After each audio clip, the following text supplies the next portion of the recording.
Leading off tonight, well, good evening. I'm Chris Matthews in Washington. Leading off tonight, Lunar Watch. A Republican leader in Congress put out word today that I am responsible for the weird word that President Obama is from another country. Actually, and we need to use that word more often these days, actually, a new poll shows that a majority of Republicans, nearly 6 in 10 now, either believe the president was born elsewhere than the United States or are, quote, not sure about it.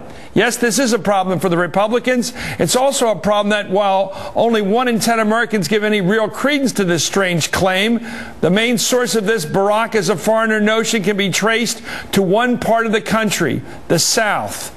The rest of the country, North, West, Midwest, thinks it's beneath any real consideration.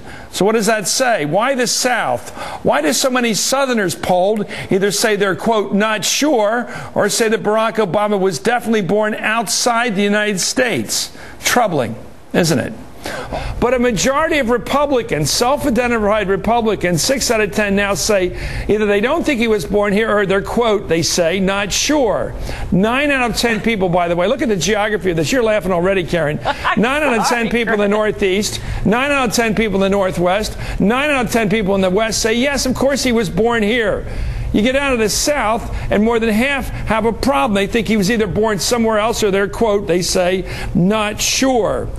What do you make of this? Cantor, by the way, he's one of the Republican leaders in the Congress. He said, quote, Mr. Cantor, I love the way he speaks for him like he's the Pope. Mr. Cantor finds it ironic that those most eager to talk about the president's citizenship are in fact some of his biggest cheerleaders, whether it's Chris Matthews or others on MSNBC, the Huffington Post, or camera-toting liberal bloggers chasing people through the streets of Washington. Well, maybe we should show. Let's watch the video of one liberal blogger. This is Mike Stark trying to get a straight answer out of some members of Congress on this birther question. I'd love to talk to you, but I am. I'll run with it. No. I've got to. Quick question. Nope. Do you believe Barack Obama was born in the United States? You know, I've got to go right now. I wish I could talk to you right now, but I'm on my way to a People are going to think I'm tugging you. What I don't know is why the president can't produce a birth certificate. I don't know anybody else that can't produce one. And I think that's a legitimate question. No health records, no birth certificate. He's produced a certificate of live birth, right? I don't believe so. No, he has. Chris Matthews held it up on Hardball the other night. You didn't talk to Chris Matthews. Well, you can talk to me, Mr. Blunt. I like Mr. Blunt, but you know what? I think he's playing games here, guys, because he knows you can't get a passport unless you show your birth certificate. You can't do a lot of things without showing it. This guy has produced his birth certificate. This health records thing, I have no idea what he's talking about. It seems to me your party, Todd, is playing to the Wack jobs. They're having fun with this issue. They don't want to say no to them. People like Senator Shelby have their press flacks go out and say he doesn't believe this stuff, but they personally, when asked about it, refused to knock it down. We now have, by the way, more than 10 members of Congress who are now on record demanding that all future presidential candidates produce a birth certificate as if they haven't done so far. We're looking at pictures of them. This is not my imagination. The Republican Party has gone nativist. It's becoming like the know-nothing party of old. What is going on? Todd Harris. Woo. Well, that's a great question. Well, yeah, and I'm going to you down in Texas, by the way. Most of these members seem to be from Texas. You know, the state that wants to leave the union, according to Rick Perry, the governor, is the one that doesn't think he's from the union. This is fraught with irony. A guy named Ted Poe, a member named Kenny Marchant, a member named Louis Goumert, a member named John Carter. Well, it doesn't surprise me Dan Burton's on this list, the guy that likes to shoot up cantaloupes. Randy Neuberger. Interesting group. Why do you have so many Texans, by the way, who think the president's not from our country? Well, I don't know. I'm in Austin. I guarantee you none of them are here in Austin. Well, Austin's a pretty smart town, I know. I think that this whole issue is ridiculous. Frankly, I think the people who are pushing this issue are not a bit nuts, but a lot nuts.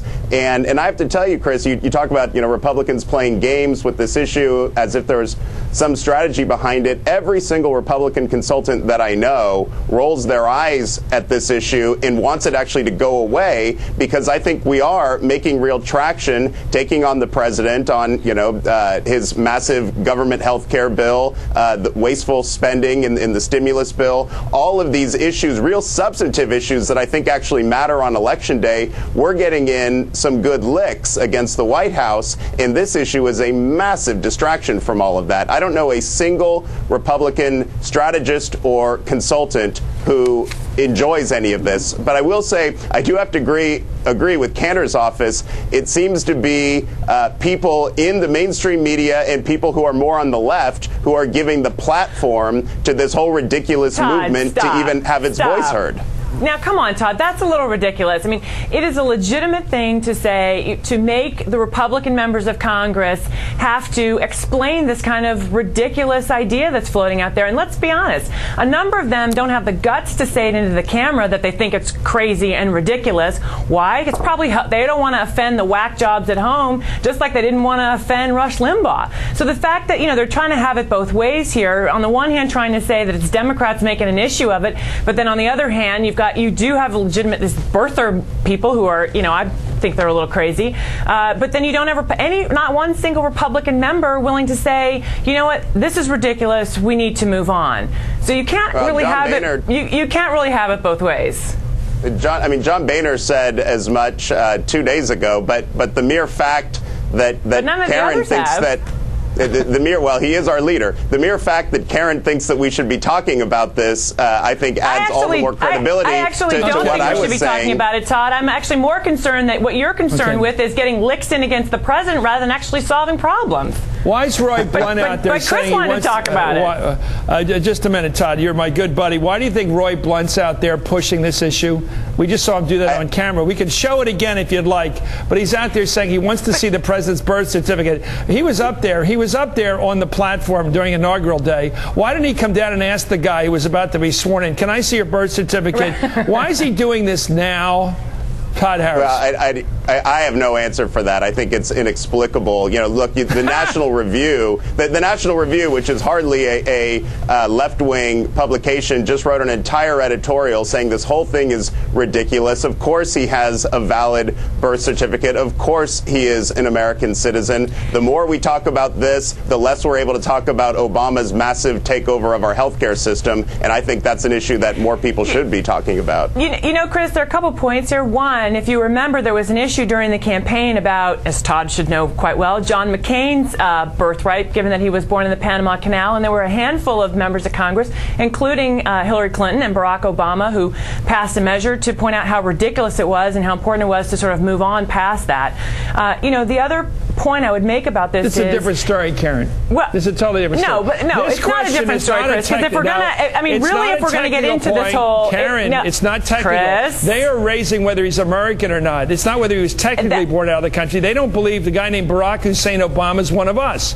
They are pushing that he was born in Kenya. Not that he was technically somehow not eligible, Chris, the point that he I'm making lied is that about it. If we really want to play this game, which is ridiculous, obviously, which I don't really want to, there were people who wanted to try to raise that issue on the fringe of the left during the campaign, and we said, that's not how we're going to win this election. We're going to win this election on the issues, and we did win the election. But the other thing I want to point out that I think this poll shows, here you have the base of the Republican Party shrinking, and we really started to see that in 2006, where you started to lose support among Hispanic voters. We saw that trend continue into 2008, where Republicans lost support among African American voters, among young voters, among women voters. This is what's happening to the Republican Party. The shrinking base of the Republican Party is this very narrow percentage that apparently believes in this, this birther issue. And I think a lot of the Republicans don't want to accept the fact that we won, and this president is actually trying to move forward and do some things for the country.